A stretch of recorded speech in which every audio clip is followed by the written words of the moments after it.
Hello, everyone. Welcome back. I'm one of your co-hosts, Rico Borrego. I am your other co-host, Tony Borrego. And this is the podcast known as Relatively Sound, a podcast where 2 is a pair and 3 is a tricycle. Today, for the first time ever in the history of our podcast, we have our first guest. And that happens to be our sister, Tessa Borrego. Hi, thanks for having me. Now, it's not only exciting because we have our first guest, but obviously we've now made this podcast even more family friendly in the sense that we have 3 dynamics now, 3 family dynamics.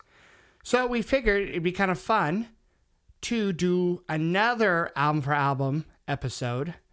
Tessa has not listened to Tony's and I's suggestions that we've already done the last 2 weeks, but Tessa gave us an album.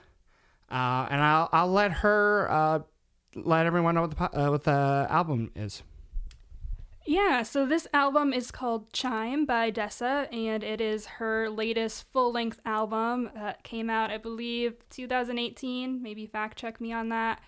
But I really wanted them to listen to it because they've heard some of her other works, but I just really got into this album, and maybe it was like the time that I listened to it, but I just think like each song is like so worthy of analysis, especially like with the lyrics, and I would just love to hear their perspectives and really dive deep into it. Now, for people who might not know who Dessa is, because Tony and I mostly on this podcast so far, we've mostly talked about albums and songs from rock bands, maybe pop rock bands, but kind of or songwriter-oriented things. Yeah, so what would you consider Dessa? Yeah, she's mostly considered like rap. She actually works with like, she's part of like another band or musical group, and she does like rap in, I believe, Minnesota. And she also does a lot of poetry, so she's like a rap artist, a poet, a songwriter, singer. She kind of, as far as I know, classifies herself as a lot of things, but I would say like rap first and foremost. And Tony, you know a couple of her songs. We both listened to her before with Tessa. You know a couple of her songs? I have heard a couple, and I remember one of them is called Skeleton Key, but it's been so long that I have not retained it. Like, I could not tell you how it goes, but I do know what her voice sounds like, and I was familiar that her stuff is kind of like rap and lyrical based. Yeah, and I've listened to her first 2 albums with Tessa before.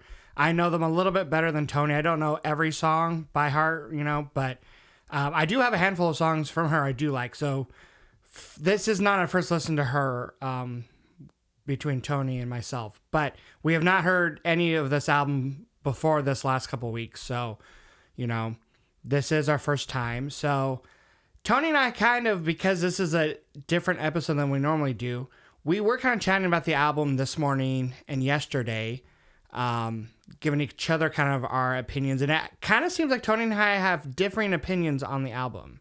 Would you agree with that, Tony? I would agree with that. I feel like maybe how much we enjoyed the album or what we would kind of rate it, so to speak, may kind of be similar, but I feel like that on the individual songs we do kind of see differently. Yeah. So I'll put out my first kind of thought. When I first heard the album on my first and second listens, I thought, comparing it to her first 2, which I should have given a listen this last week, but just knowing the songs off of those first 2 that I like, this album, first of all, it's short. It's a little over a half an hour long. It's 10 songs?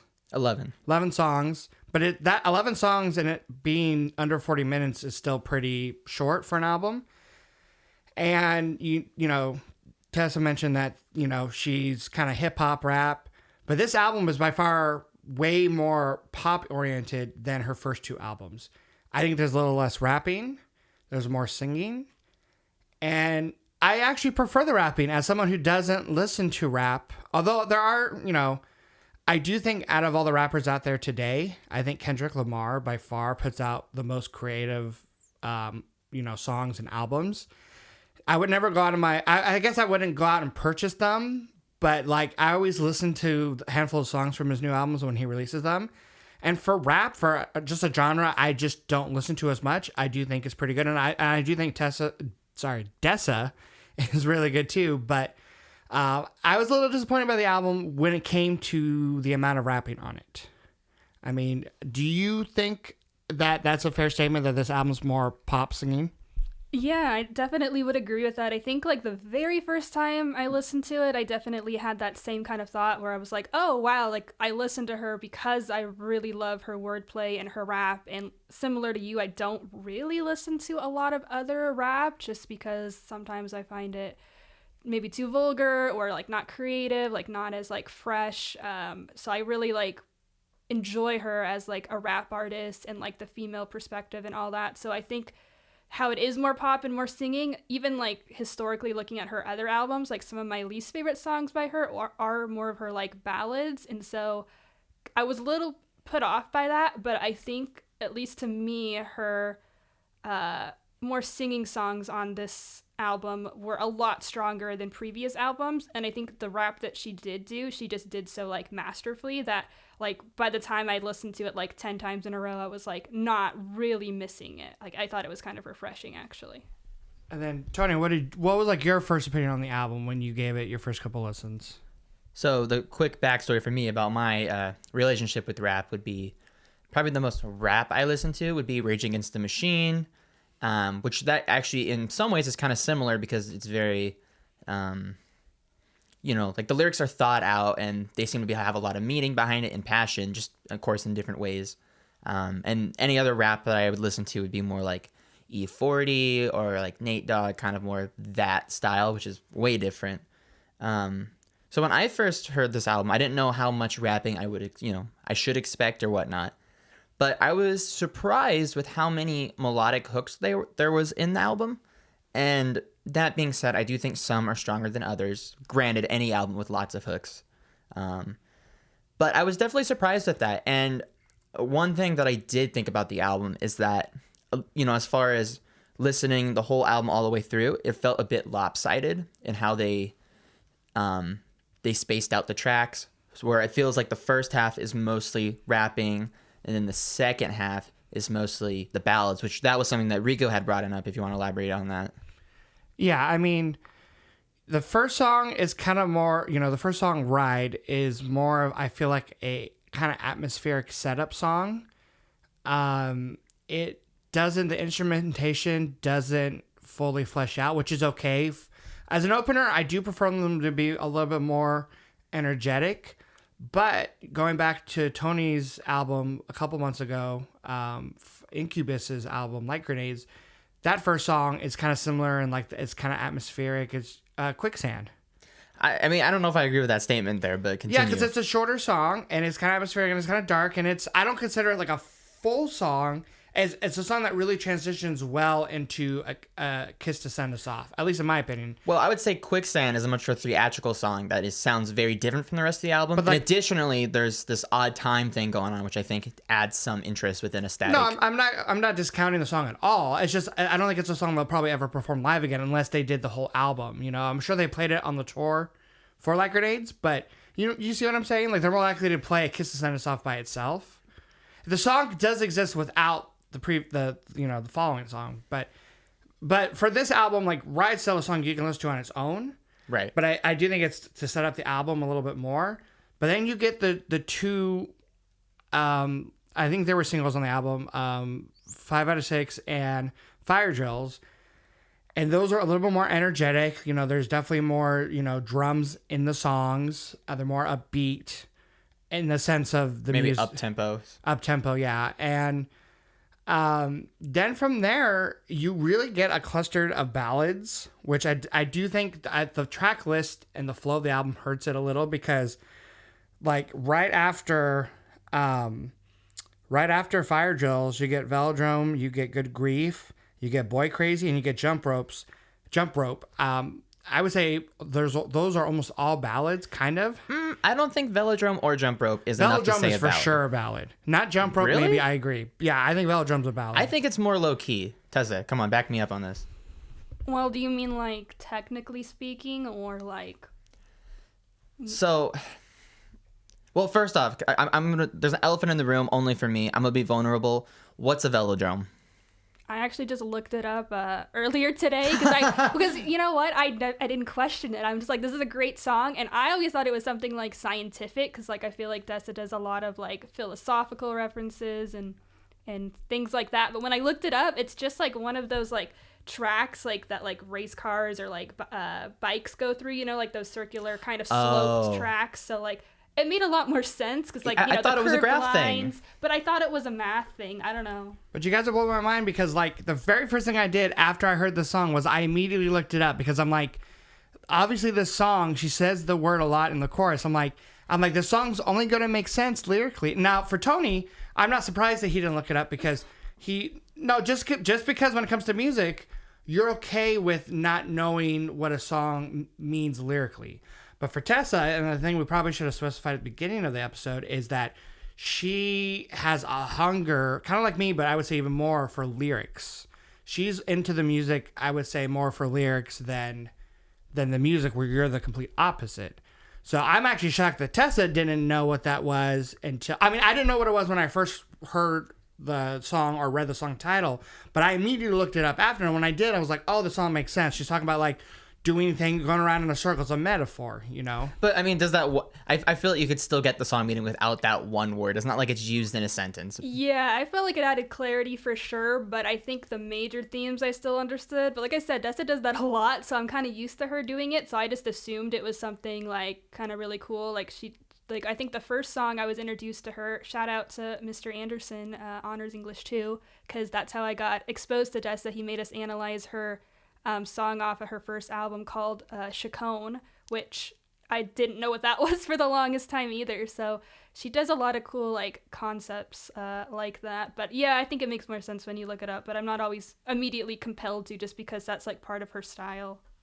But I will say, I do think the song is a ballad because I think it's not only until the last chorus where like the drums really kick in. It's pretty much a song with like her vocals.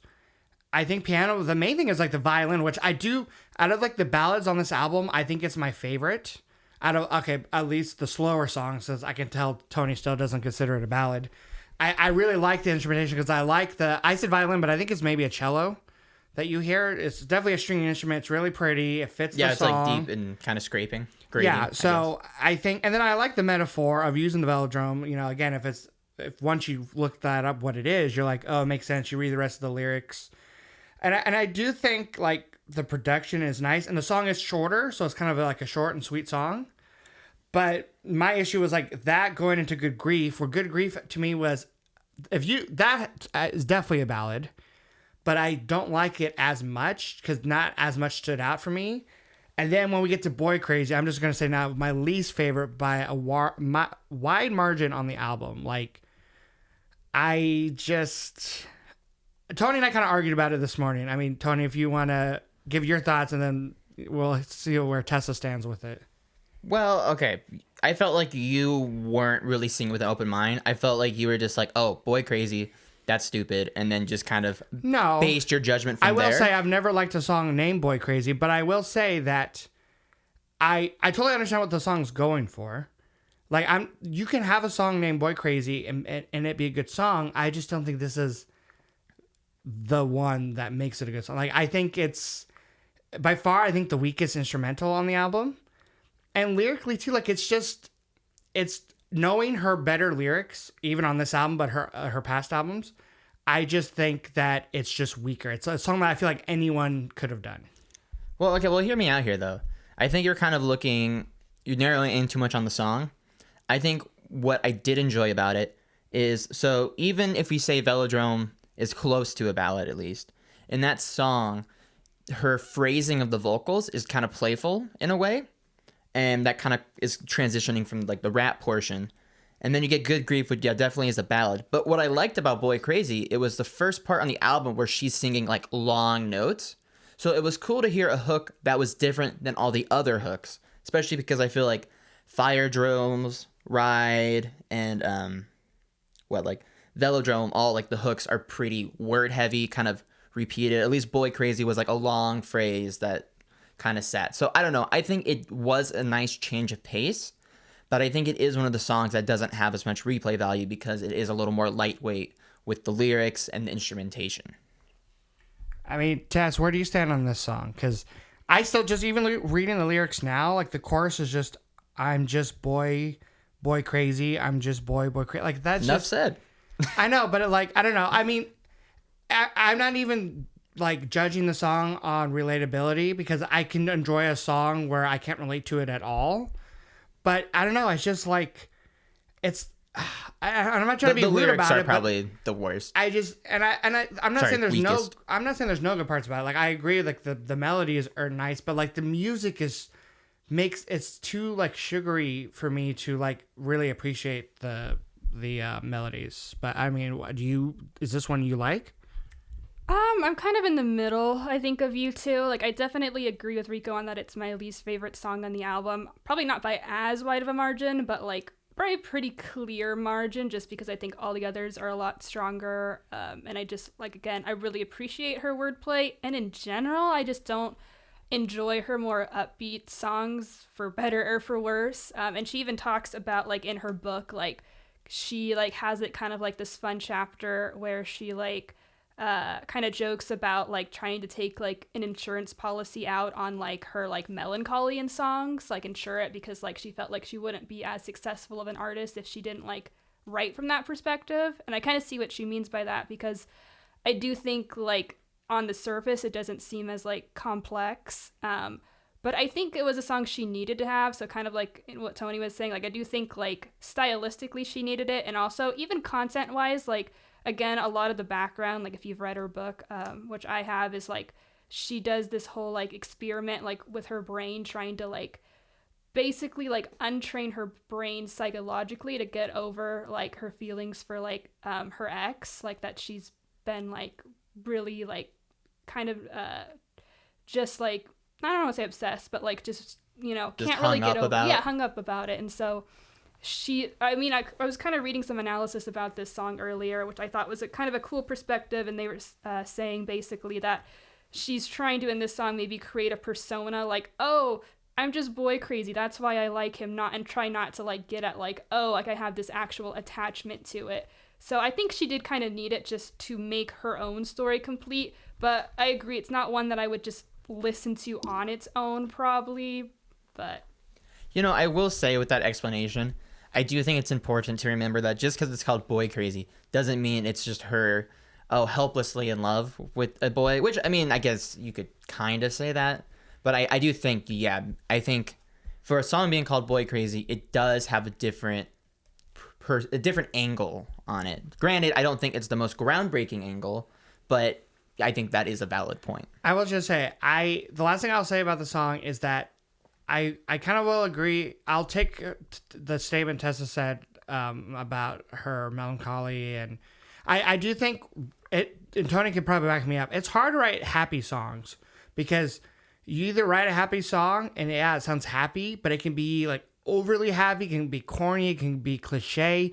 It's way easier to write about other emotions, and so yeah. I mean, I do appreciate on this album it is by far the happiest song on the album, because the only other song on the album that to me has a happy instrumental is Half of You, but lyrically Half of You doesn't seem like it's like completely happy, but Half of You's got a really bouncy musically. It's very like, it's one of the kind of more up-tempo songs. It reminded me of Phoebe Bridgers kind of, and I actually really liked that song. I thought the hook was great.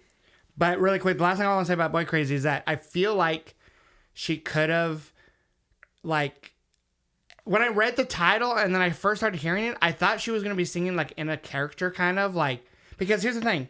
Fire Drills, and I'm sure you'll kind of give us more insight on that song, I feel like is about talking about women and talking about their misadvantages in life and talking about, like, how they don't get the same benefits as men.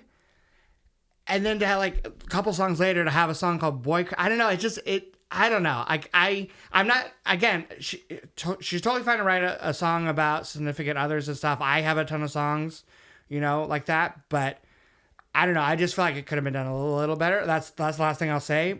When you say that, it makes me think that you're saying like just because, like, it sounds like, well, you think she's in the deep end of the pool because she's doing something really impactful, meaningful, deep. But you're kind of saying, oh, but I don't like that she's swimming in the shallow end of the pool now, which is just more maybe a surface level song. She just should have dipped her toes in, I think, in a more creative way. I don't know. Like, I just, and again, it's just the one song that, like, kind of rubbed me the wrong way a little bit.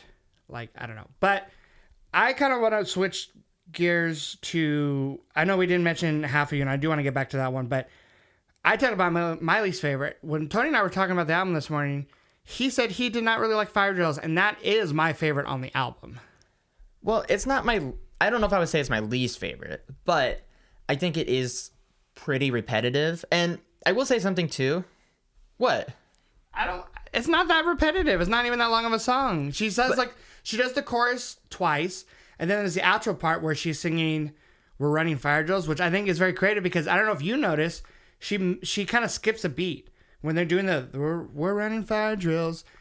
The third time they sing that, she sings it like half a measure before the other two times. Yeah, there was some variation in there. I'm not saying the whole song is repetitive, but just looking at the lyrics right now, she says we're running fire drills 17 times in a row. And because it's such a short phrase and there's not really like a melody to it, I don't know, it felt a little lightweight. And it's not, and I will say something too about, not to dive too strong into that song right now, but you're kind of talking about characters and stuff, and I think she has this kind of more tough character, voice she does for like that song, and that is something that I did like in the album. It took me a little bit to warm up to it, but I think the song that I really liked that from was definitely how she starts the album with Ride, talking about, oh, put out the smoke, there's no smoking in my house, like that was like badass. So I do like the energy of Fire Drills, but I don't know, not as rounded. Yeah, well, I will get into Fire Drills. Remind me, I do want to circle back to Boy Crazy because you guys made me think of a few more things about it, but we can do that at the end. But I think with Fire Drills, I am kind of surprised that Tony didn't find it as impactful. I mean, I kind of get what you mean because I think maybe the first one or two times I did listen to, and I had the context that this was her single, and a lot of the comments were like, oh, this is so empowering, and I didn't really get it the first few times, but definitely the more I dug into the lyrics, I could see okay, now I see what people are talking about, because the whole thing is just so many nods to womanhood and femininity, and a lot of it, I mean, you guys aren't women, but I can say, at least for me, a lot of it rings true, and of course done in that fresh way. And I think, like you said, she kind of takes her traditional power stance, which works really well in this song. But I was curious because I think the big thing of this song, and I know we were talking earlier about looking things up, looking references up, and I think the big reference here is about the ribs. Did you guys catch what the meaning was for that? Yeah, I will say that.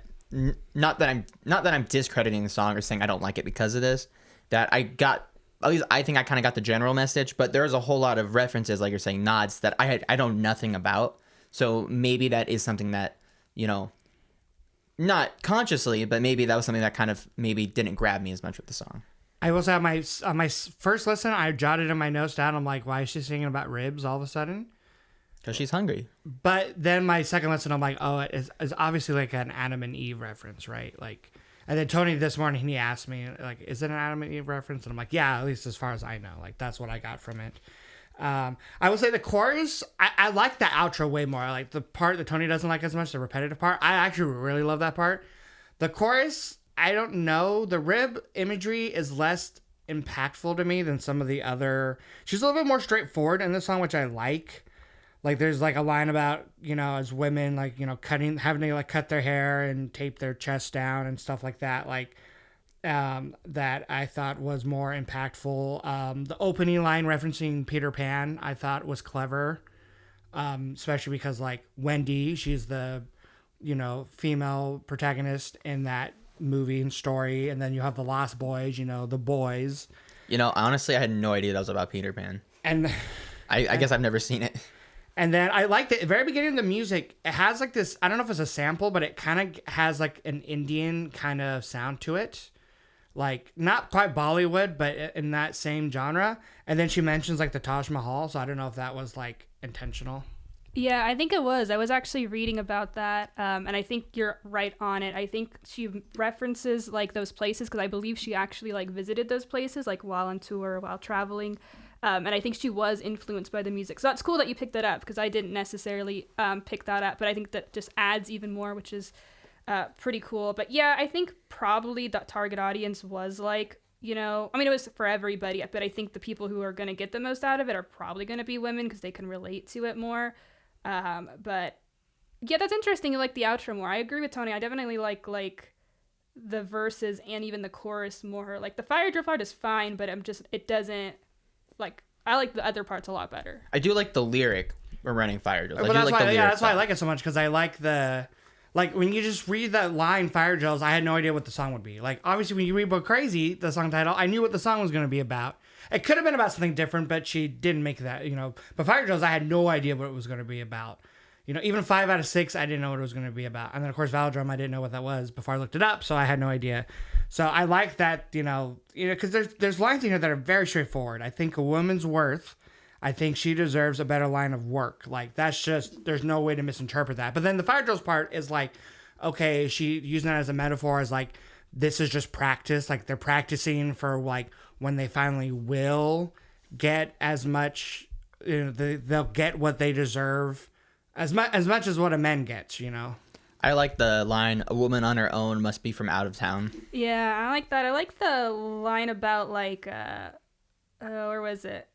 Like when they say like, oh, we don't say go out and be brave. We say be careful, stay safe. And then I like the part after that. It's like in any given instance, that doesn't hurt, but it sinks in like stilettos and soft earth. Like I think that's so like ingenious because like it really like builds on like the message of the song that it's like, yeah, these might seem like niche issues, like, but once you add them all up, like you can see like the collective, like, then she gets really extreme and she's like, saying like we're putting half the population, like not considering them. And like even that reference to like stilettos, like being very feminine, like I just think all the references are so good. And I don't know if you were insinuating that like some of her straightforward parts like weren't as fresh. I don't know if you were saying that or not, but to me, like I think like everything just like was super fresh to me, which is a hard thing to do for a topic that people have been experiencing for like centuries. No, I was saying the opposite. I was saying I actually really like the straightforward parts because like there's no different way to interpret it. I like that. Like I like that not all of the song was in metaphors or in, just different phrasings. Like I like that there are lines more straightforward. I do agree with Tessa. I think that is a really masterful lyric, and I actually really enjoyed you kind of building upon that. Now, I think we should shift gears to, because this is probably lyrically probably like the heaviest on the album, maybe, or the most. It's heavy, but You mean Fire Drills? Yeah. Yeah. Sorry, my bad. But maybe my favorite moment on the album is probably Shrimp. Just because it's so enjoyable. How can you hate it? Yeah, it's in my top 3, unironically. Oh yeah, I forgot when we were talking about Boy Crazy and Rico said something like it's like the most like happy sounding. I forgot because I was gonna say it and then I forgot. I was gonna say no, Shrimp is, like in my head I was screaming no, Shrimp is the funnest little cute like little song that you just like makes you smile. Like it's really fun. It's I do consider it an interlude track in the sense that it's barely over a minute long. It doesn't have a chorus. It's just like one verse, like kind of one longer verse where she raps. She's rapping over a like looped sample, like a background, like it sounds like a guy doing some vocal thing. And this is where I wish there was more moments like this on the album, because people like someone like Kendrick Lamar, if you're not familiar with his music, he almost has different voices. Like he'll rap in what you considered a standard, rap voice, but then he does like these different voices where he does like a falsetto, where he does like he's like literally sounds like he's switching up accents and he's switching up like just the tone of his voice completely. And the thing about it, rapping is not like singing. Singing, you can do so many different inflections. Rapping, it's harder. So I like the way that she starts off the song, just her voice itself, I really enjoyed. And I guess I guess it's happier sounding, more upbeat in that sense. It's just a fun song. And there's cool like one-liners. I have no idea what the whole song's about. Tony, you had an idea, but I just like, I'll let you explain it, but I just like the one-liners in this. I'm as bad as good girls get. Always a bridesmaid, never an astronaut.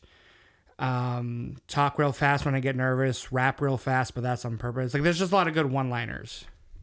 See, okay, for me, well, okay, I had to guess why it's called Shrimp, because it kind of sounds like she is trying to hype herself up, kind of, like maybe she's seen as kind of like maybe a, you know, a smaller person, kind of maybe in that sense. But something that I want to hear, Tessa, if you can verify this, I really like this song because I feel like I kind of understood her personality more, I feel like. And when I say that, like, for example, she says 6'2" in my highest kicks. And I think like 2 other times in the album, she talks about like stilettos and like stuff like that. I think the part that I enjoyed the most was still like backpacks over purses, hate that Q's are 2s in cursive. Like, to me, well, she's obviously like a lyrical person. So the Q is a cursive thing. And then she has a song about the women, so backpacks over purses. Now, I don't know if I'm reading too far into it, but just with the different vibe, the kind of the more freedom because of the vibe, I feel like I got to see a glimpse of her, which I thought was cool. Now, I don't know if that's inaccurate because you have obviously read her book. You're holding it right now. Can you verify that? Yeah, and I'm holding a signed copy, by the way, not to make you guys jealous, but anyway, yeah, no, I agree. I do think it's like a glimpse into like more her like fun side, which is awesome because like we get a lot of her like family background in some of her other albums and a lot of like her criticisms of society. So just purely like who she is, I think is awesome. And I think too, like we get to see like I think it's a nod too to like her creativity, like with rap, like kind of her like saying, kind of like showing like, you know, look at how creative it can be, look at how fun it can be, look at how meaningful it can be, which is like, again, why I love her. Like, I think she takes like wordplay like in such fun directions where like I think every line is like a really great line, like, which is great because it's like short and they just build and it's fun. And I think it's funny that you thought the Shrimp was like her hyping herself up, which I guess I can see, but I thought it was called Shrimp because it's like a short song, like, you know, shrimpy, like it's short, which I don't know if she ever said, but no, I'm surprised you guys like it so much. I thought you guys were gonna maybe knock it just because it's kind of like silly and like not as like, you know, on a, you know, serious topic, but I'm glad you guys really enjoyed it like I do. That we didn't see it as filler. Yeah. No, because I don't consider, as long as an album only has like 1 or 2 interludes, I don't consider those fillers, especially if it has a piece of music and decent lines. If it's just like weird sound effects for 30 seconds, I do consider that filler. But like a song like Pull This Blanket Off of Me by the Raconteurs, like, do I listen to it outside of the album much? No. But when it comes on the album, I think it's just like a really cool moment.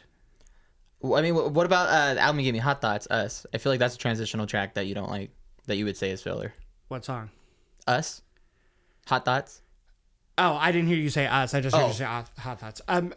Yeah, but that's the only reason I don't consider it filler is because it brings in Pink Up, the sound of Pink Up. It brings in a portion of that song back into Us and incorporates it. It's still not my favorite. And it's an instrumental with a lot of horns that are a little kind of artsy, but yeah. But no, I had to consider. Now, since you were bringing up hyping up as maybe what Shrimp was about, I'm curious about what maybe 5 out of 6 is about, because I felt that lyrically as a song where she's, not in a bad way, but like she's hyping herself up. So I'm just curious either if you got that impression, Tony, or if Tessa, you have the actual like what the song's about. I would say real quick, I want to hear what you have to say, Tessa. I think for me, I definitely do kind of see it as a hyping up song, but this, in the way that Shrimp felt it felt more vulnerable, more relaxed. I feel like 5 out of 6 feels more like she has a shield up, her guard's up. She's not defending herself like she needs to, but she's putting up kind of that tough wall, that poker face.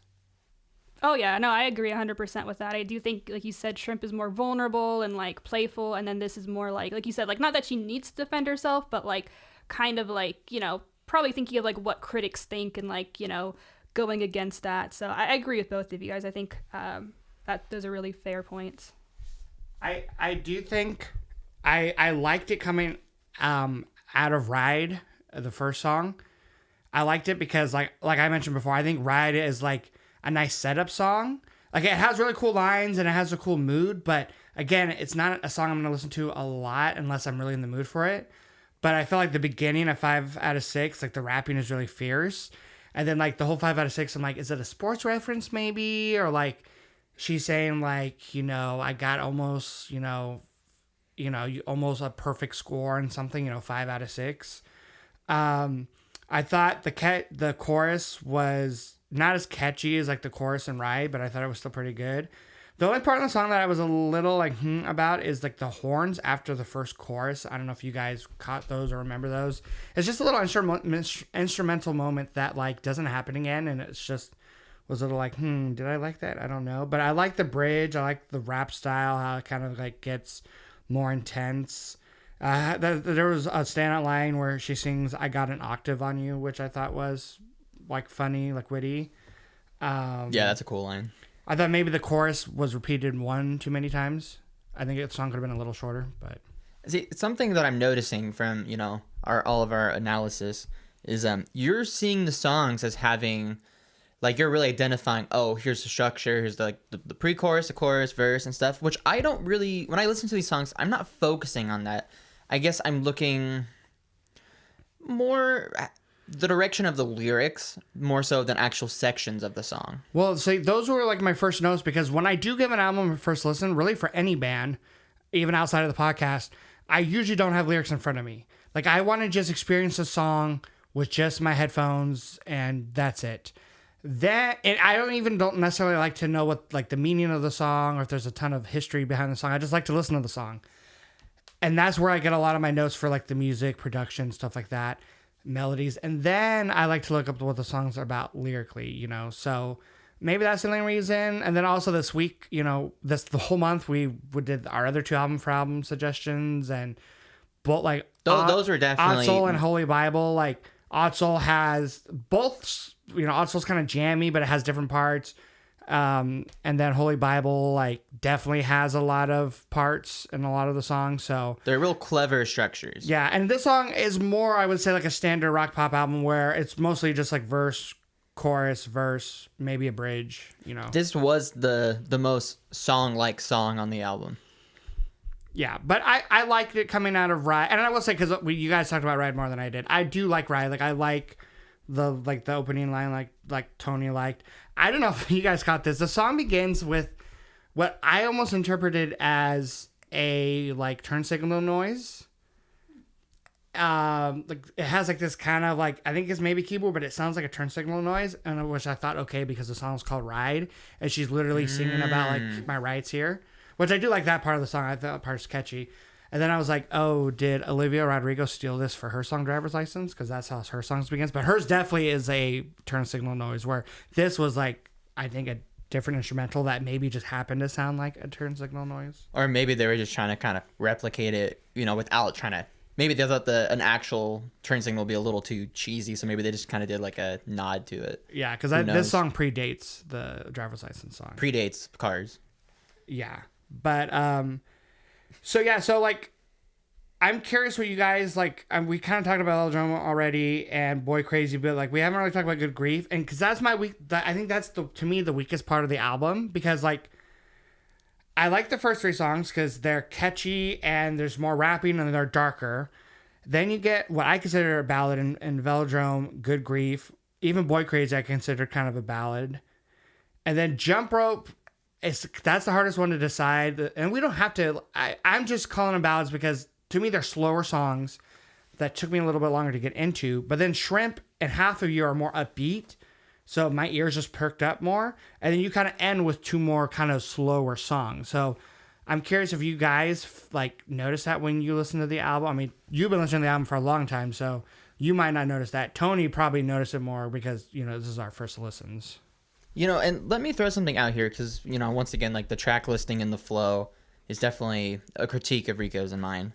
I don't want to be closed-minded, like, with albums having different flows. For example, the Beach Boys Today, the first half is all like kind of the pop. I guess maybe what they would call rock at the time, rock songs. And the whole second half is just 5 ballads in a row. And top of my head, I think they're all like love songs even or something like that.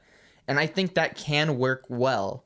I think for me, the groupings of the songs are too similar, which I think that kind of makes some of the tracks a little more forgettable. Yeah, I don't know how you feel about that. Yeah, I do think definitely when I was listening to it the first couple times, I do think like the grouping, like you said, made it a lot more hard to distinguish, where I'm like, oh, which one was Fire Drills and which one was like 5 out of 6? Like sometimes I get those ones confused. So yeah, I'm assuming she was maybe grouping it more by like, again, like in like the storytelling way, where like I feel like some of the like more ballady songs are like more directly about her life, and then like some of the like Fire Drill and like Velodrome type songs are more like philosophical or like kind of big picture things. So I think she kind of wanted to start big picture and then kind of narrow down. So in that sense, yeah, I can kind of see the structure. I can see like why it would work and not work. Going back real quick to like catchiness, I think one of you guys mentioned it. I don't know what you guys think. I actually think that 5 out of 6 to me is maybe the catchiest song on the album. And I think too, like the persona she puts, like I see you guys, I see your faces, but I feel like the persona she puts, it like gives it like a singable quality. Like I don't know, I get hyped up when and it is like her hype up song. Like I get hyped up and I feel like, I don't know, I always feel like that's like to me the like catchiest song. Highest energy song. Nah, Rico? fam, I still think it's Fire Drills. But I do think 5 out of 6 is catchy. I just like Fire Drills more. But what I'm curious about is, so I think the last 3 songs, maybe not so much like as like the Beach Boy reference. Wouldn't consider, like, she doesn't end the album. Like, the last 5 songs are not ballads, because Half of You, it's definitely not a ballad, and Shrimp is definitely not a ballad. But I think the last 2, Say When and I Hope I'm Wrong, are again slower songs. But I feel like are they like a trilogy of songs? Because I feel like Half of You, and I'm maybe you know more about this. Maybe she mentions it in her book. I feel like Half of You lyrically is like maybe like you're losing someone, like in a relationship, and then Say When is kind of like you're at the very breaking point, which is why musically I think the song's the most dramatic on the album. Not in a bad way. It's just like the song kind of builds, and it's like, I think it's actually her best singing on the whole album. I think it has really good backing vocals in Say When. And then I Hope I'm Wrong. I either think it's about like someone completely different, like another relationship of hers. I maybe thought like a family member or something, because it sounds like someone like passed away. Maybe you'll get into that more. But I think like that's like the end of the relationship, and her saying like, you know, I hope I was wrong about it or whatever. So I don't know. I consider like the last 3 kind of, because even though musically they don't all sound the same, I do think lyrically they could be kind of like connected. Yeah, I could speak on that. I was actually going to ask you guys, like, I was curious what you thought of like the placement of like specifically the last 2 songs, because like I feel like definitely there's part of me that like I really like the idea of it ending on Say When, because I think that to me just sounds like such a closing song. Like when I hear it, I'm like, oh, it feels complete, like the journey is complete. And then I hear I Hope I'm Wrong, and then I kind of get more into like a more sad, like the other one's bittersweet. Say When to me is bittersweet, and I Hope I'm Wrong is more just like bitter. So like I was curious, and we can talk about that in a second here, like what you guys thought of that placement. Because on one hand, like I said, I think Say When would be perfect, but on the other hand, I have no idea where I'd put like I Hope I'm Wrong. So maybe in a second here, you guys can speak as, you know, songwriters, as like if you thought that was a good placement. But I would say yes, you are right on the aspect of like I Hope I'm Wrong being about a family member, which I actually didn't catch, and I didn't know until this morning when I checked. Like a dad, maybe? Grandma. I think it was her grandmother passing away, so it's kind of like has that like, you know, between like, you know, people who are more religious and people who are not. But going back to Half of You, that's definitely her one that is most directly related, and at least in my opinion, to like her life experiences. And if you read her book, like I just think of her book whenever I like hear that song, because it's like, if I pull up the lyrics here, she's kind of saying like, you know, would you rather like have like clean and empty rooms, like never have like experienced this person, or like would you rather like, you know, have those experiences but like, you know, always be longing for it. So it's kind of like what she battled in for like most of the book. So I thought that was like, I think it's fun that it's like, you know, upbeat. I do think it's like almost like the most upbeat sounding like musically, but then obviously like the lyrics are more serious. But yeah, I wasn't really going anywhere there. I was just kind of giving context. Well, I will say though, I actually do like Half of You. That's one of my favorites. I think it's a catchy melody, and I do like the you know, that it's more up tempo and everything. And I think it starts off with kind of really simple but nice wordplay. They say that your heart is the size of your fist. I can tell you firsthand. I know how the glove fits. And I don't know. I thought that was just a strong opening. Doesn't that opening line, the melody, it sounds like something else to me. Not maybe specific, but like because the melody is kind of like da-na-na-na. Like I don't know. It's very, in a good way. It's very catchy. Like when you said the line out loud, but just like spoke the line, I could hear the melody in my head. So which is a good thing. I think I'm kind of though dumb because when I took notes when I first read the lyrics, in the chorus she sings, "But what if I could cure me of you? Am I so sure which pill I'd choose?" Which is like The Matrix. Yeah, I'm like I wrote it down. I'm like, and I've never even seen the full Matrix movie. I've seen all 3, bro. Get on it. And I'm like, first I thought I literally wrote down my notes like, is it a Matrix, like red pill, blue pill? But then I'm reading it right now. I'm like, oh, it's like she's singing like she has like a, I don't know. It sounds like she's singing like a pill, like a medication, like that would actually cure like a disease or an illness, and she's like the illness to this person or something. Like, so I'm reading it now, like it's definitely not a Matrix reference. Maybe to the effect of it though.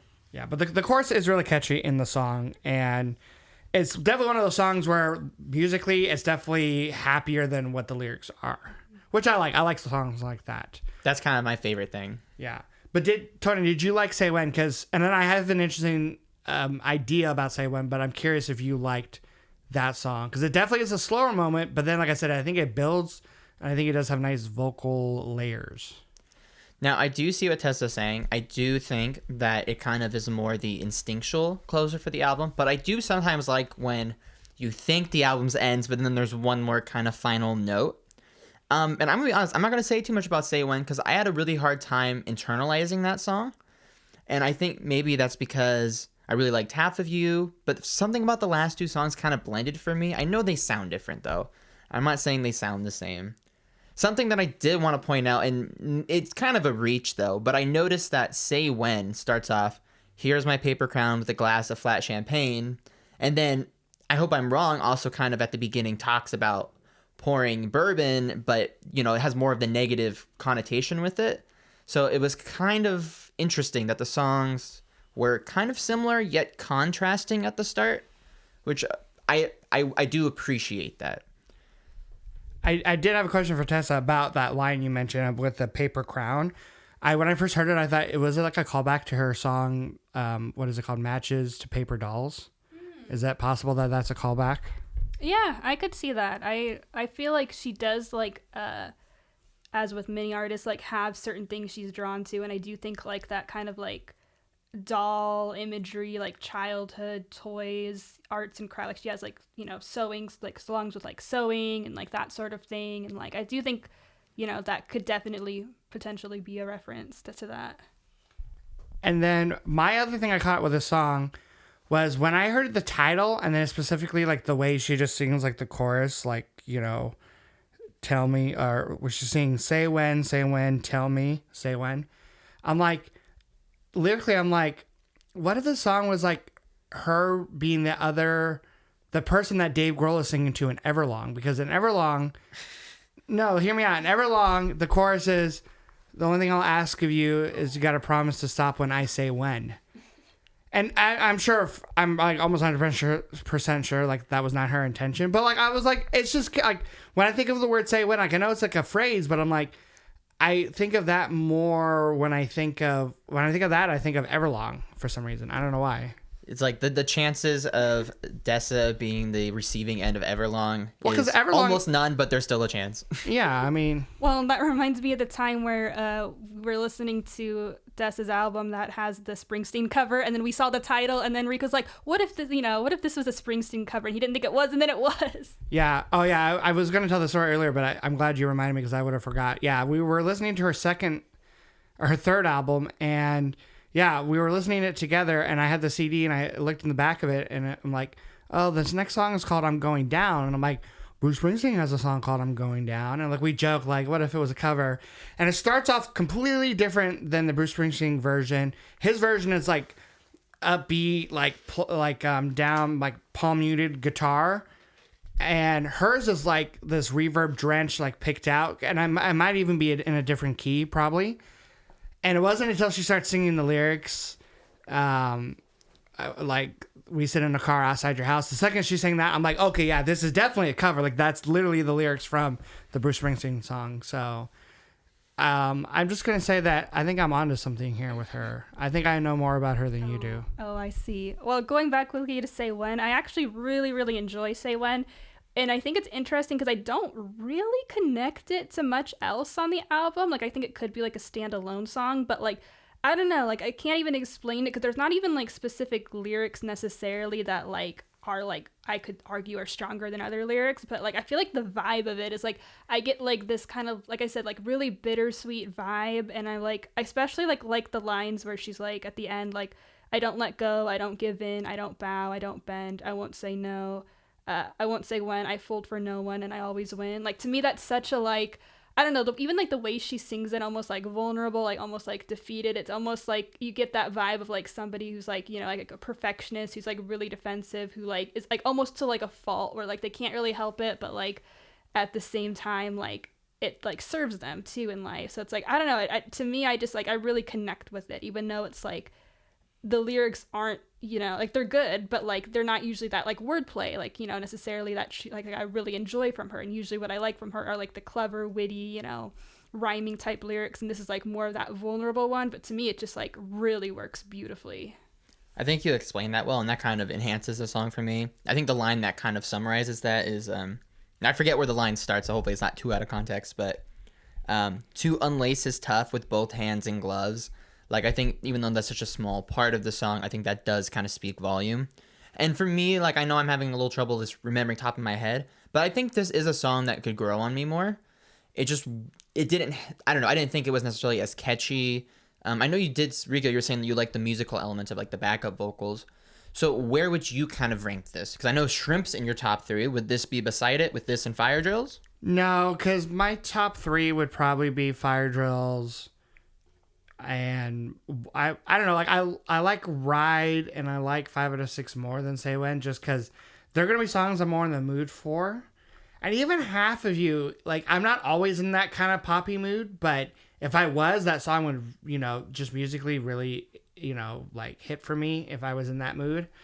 But I do like it. I do out of like the ballads, I like, well, I don't know, I do really like Velodrome. I like Velodrome probably out of the slower songs the most. I definitely like, but I like Say When more than Boy Crazy, and I like it more than Jump Rope.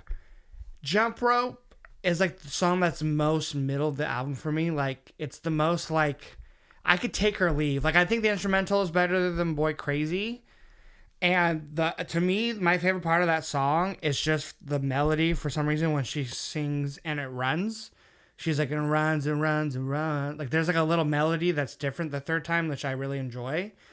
But, like, just the whole song, like, the chorus, it's more similar to me than Boy Crazy, where I just feel like Jump Rope's a played-out metaphor. So, again, it's just, you know. So, I like Say When, your question, like, I do like Say When more than... I thought you love played-out metaphors. No, I don't love played-out metaphors. What? No, I don't like cliches. Well, I mean, a played-out metaphor doesn't have to be cliche. I mean, you were just typing up like B and L for using like a bunch of metaphors and stuff and playing them out. Yeah, like, but creative metaphors, or turning a metaphor on its side and like doing it differently than others. Mm-hmm. I see. Like, what's the one B and L line about? Like, like love makes your heart grow fungus. Yeah, like that's like funny and different. But you're an abacus, and I was counting on us. Yeah, like that's more interesting than just like Jump Rope. Like, I know other songs that are about like Jump Rope. I mean, do you like Jump Rope? Yeah, I actually have thoughts on Jump Rope. I really like Jump Rope, and I can't remember if it was one that I liked from the start or not, but like I definitely like really love it now, and I don't expect you guys to like it as much as me. I think this is another one that's like very nostalgic because like I think this fits perfectly on the album because, like, I think this is a really, like, feminine, like, you know, women-centered album. And, like, this is, like, you know, she has, like, okay, women's rights songs, like, with Fire Drill. And then she has, like, more of, like, the romantic side with, like, Boy Crazy. And then this is, like, the little girl, like, childhood nostalgia. Like, you know, obviously you guys probably didn't play Jump Rope. But, like, when she says, like, what did she say? Like at the beginning, she's like talking about like the games that we played and things like that. And it's like I just like really picture that. I could picture like elementary school. And then, you know, I kind of thought when I heard the title, oh, it is going to be that played out one, you know, like is this going to be another like Blue October jump rope, you know, up, down, like very simple. But it's like, to me, it goes past that because it's connecting with the idea of like girlhood and then like womanhood, where she's like, you know, they kind of like ridicule us for like, you know, these childhood games and like girly girl and things like that. But they're like, but in life, it's the same thing. Like you have to like be really flexible as a woman, like as she like mentions earlier. So to me, it actually has like a lot of deeper meaning with that, even though it sounds like on the surface, like to me, it's very like feminine in that aspect, so maybe that you guys don't connect to it. But talking about, like you said, like the way you like that she sing that one part, to me, I love my favorite part is when she sings have a little fun, and she does that little pause, like, oh, I love that part. Like I just love how she sings that, and it does like have like that echo of like it does sound fun when she says it. So I really enjoy this song. I will say, to just play devil's advocate, she does play into the jump rope thing just as much as Blue October, in the sense that there is the lyric, it goes around, then the backup lyric is then jump, touch the ground, then jump.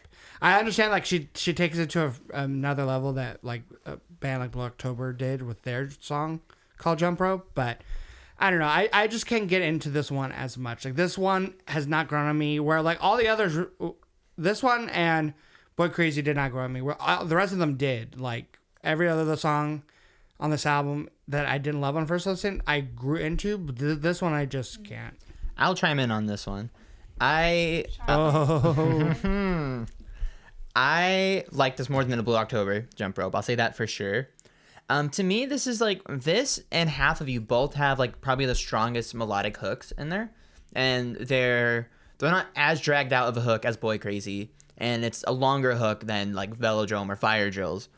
And as you were kind of talking about the lyrics about like the, you know, the childhood games and stuff, I think it is very cool how that it goes turn around, then jump, touch the ground, and jump. It's almost kind of like these are the rules of the game.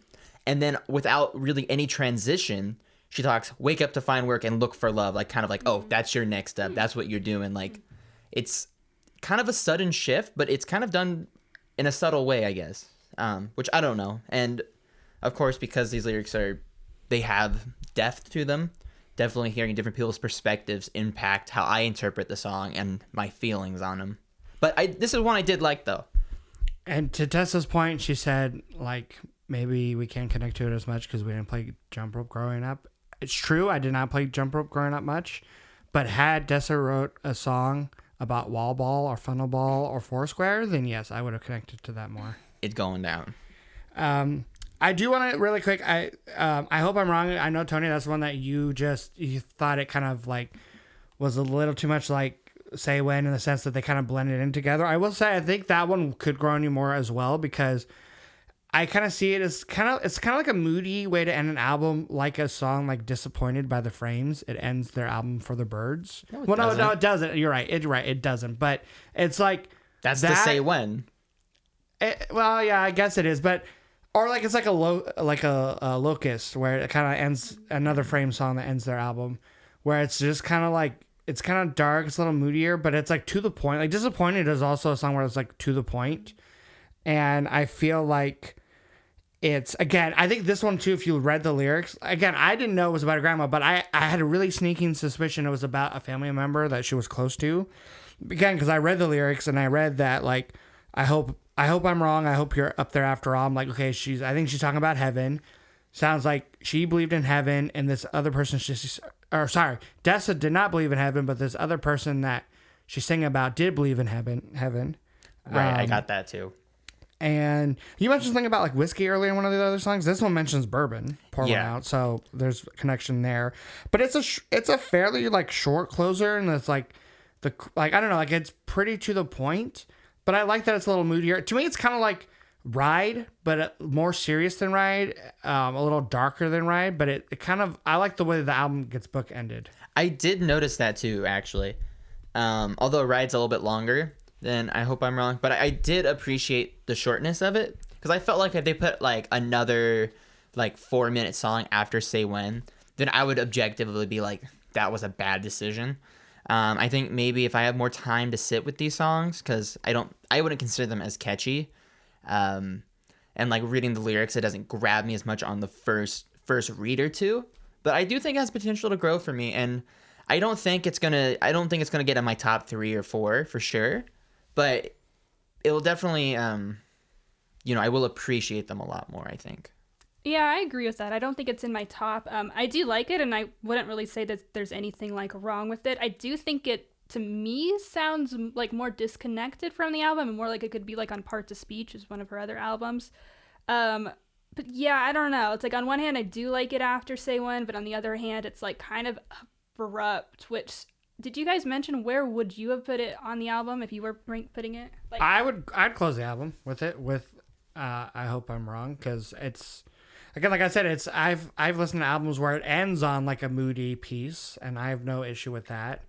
Ending a song, ending an album like All or None, ending Pearl Jam's Riot Act. Like sometimes, to me, an album actually needs to end. But that song ends with a really moody guitar solo, which I feel like is always a great way to end an album. And maybe that's a little too specific. This song ends with her moody lyrics, right? But it's not a guitar solo though. Yeah, well, I think guitar solos are overrated anyway. So I see guitar I like. Anyway, yeah, I think it ends. I would change the track listing for sure. Like I would put like Velodrome after 5 out of 6, and then I would put like Fire Drills, and then I would probably put like Boy Crazy, and then maybe Good Grief, and then I'd put like Shrimp, and then I'd put like Half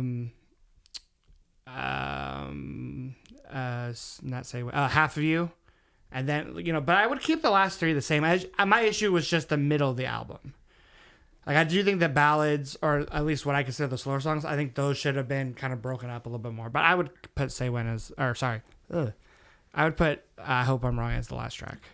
I think although it would be very disconnected and maybe a little bit inconsiderate, I think I would like to hear a version where Shrimp follows I Hope I'm Wrong, just because like it's like probably the saddest song, I guess, like if it's about someone's like death. But I think realistically, I would probably put maybe Half of You after I Hope I'm Wrong, because I feel like even though I know it's not about a grandma for Half of You, I don't know, I feel like it's a way to kind of introduce the tempo again, but it's not something too silly like Shrimp, and it's not something too aggressive like 5 out of 6. But I do want to ask Tessa, I'm curious if you heard, I've heard her first 2 albums, right? Or her first, I don't know why you guys are laughing. I've heard her first, her Badly Broken Code is her first. and then Parts of Speech is her third. I'm shocked. You said this is your favorite from her? No, I said it's hard because I have so much like nostalgia with a Badly Broken Code, and I've like it was the first album I've heard from her. So I said no, I think I do have to say Badly Broken Code is my favorite, but I do think this is my second favorite. And they're just both super like nostalgic like albums for me, and I think I just listened to them like in the right time of my life too, so I just have like a personal connection to them. But like this is an album that I feel like I could listen to, like I have listened to like in my car a lot, like the whole album on repeat. And I know it is like a short one, it's easier to do that, but like I don't, as much as these two like listening to full albums as much sometimes, just because there are like that 1 or 2 songs and I'm like whatever. But like this is one that I think like I can just listen to this album on repeat, so that I think speaks a lot to it. I will say the album does have a very specific vibe, which I think a lot of great albums do. There's some cohesion with the production, with the artistic choices, maybe themes, and even like just certain like kind of key words that come through. So I do appreciate that. And like for me, beyond, the album suggestion, I could maybe see if I'm kind of hearing her voice in my head, maybe I would throw it on, especially because it's shorter. It's not like, oh, let's prepare for, a deep hour-long album of this stuff. And I had a question for you too. So this is definitely a different type of album for Rico and I to listen to, just because of the the focus being lyrics, and it's kind of rap, and there's more kind of like backing tracks, I would say. What are points of the album that you think you would change that maybe could be better, or just things that you didn't quite click with? Because we have a lot of good that you've been talking about. What's kind of the other end here? Oh, that's interesting. I do agree with you guys in like some of the spacing. Like, again, I don't really have recommendations for like which song would go where really, but I do think, you know, having that, like, it does feel a little bit more broken up in the sense that like her more like aggressive, what I would call like classically Dessa, like wordplay, like, you know, strong topics, like criticism, or like at the front, and then like you have like the middle, which is a lot more vulnerable and fun, and then the end, it kind of opens back up to that like vulnerability. So like I think that maybe can be a little bit off-putting, and I do think there is room for improvement with songs like Boy Crazy. Not that I like reject it, but I do think, you know, if she would have maybe spent longer on it, maybe she could have gone another place with that too. But I think really the themes of the album, like you said, it has a vibe. Like even like I like the cover, like that fits into like, when I look at the cover, I think of like Ride for some reason, because I think of like night and like neon and stuff like that. So I think she hits on the vibe. So like honestly, like for me, I think it really hits because I do have that like classic Dessa, and then I have like the vulnerability, and then like again, to me, there's like even the ballad songs are like really well done, and I don't always like her ballads. So yeah, I guess maybe just like grouping such similar songs together maybe made it a little bit clunkier than it had to be. And I'll just say, out of not have heard her, hearing her her first two albums recently, I feel like I like those albums just a little bit more because I feel like there was more variety in the instrumentation, and there was more rapping. And I don't know, I like her singing voice a lot, but I almost wish like she would dedicate a whole album to the singing, because I feel like on the Badly Broken Code and Parts of Speech, I feel like there was a better back and forth between rap and songs where she sang. I just feel like this one needed another like song where like she really rapped. That's my only kind of like big critique with the album. Like I wanted an instrumental, like what is it, Fighting Fish? Is that the name of the song? Like I love the instrumental of that, especially there's a live version on YouTube. I think it's maybe she does like a Tiny Desk concert where she plays it, or Tiny something like that NPR Tiny Desk series, and that's great. But yeah, I just wish it just had a couple more upbeat rapping songs. So you don't think like Fire Drills and like 5 out of 6 are like rap enough, or? No, but I just wanted like one or two more of those. Mm-hmm. I mean, it's a short enough album that it's not really a big critique. But yeah, I just wanted like, I would have replaced Boy Crazy or Jump Rope with another Fire Drills or 5 out of 6. Yeah, I could see that. I do think kind of like, at least to me, sometimes where I don't like her like ballads as much is like it's not as like much of that wordplay or witty. Like they might be good lyrics, but they're just not as like many layers to them, which I don't think you could do as much with singing anyways, because you just can't fit in as many words. So I could see maybe being able to tell more of her story if there was a little bit more of that rap sprinkled in. And I think Tony and I should listen to, she has a live album on Spotify that came out right after this album where she does a lot of them live, because this morning I was actually watching some live performances on YouTube, like studio performances, like live setting, and the instrumentation, some of it sounded better, like with a real drummer.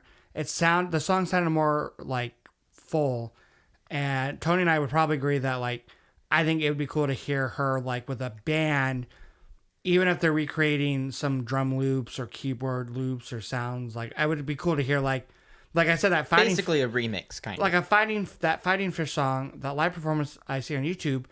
There's a bassist and he's like killing it on the bass. Like the bass line is fantastic and it really makes the song for me.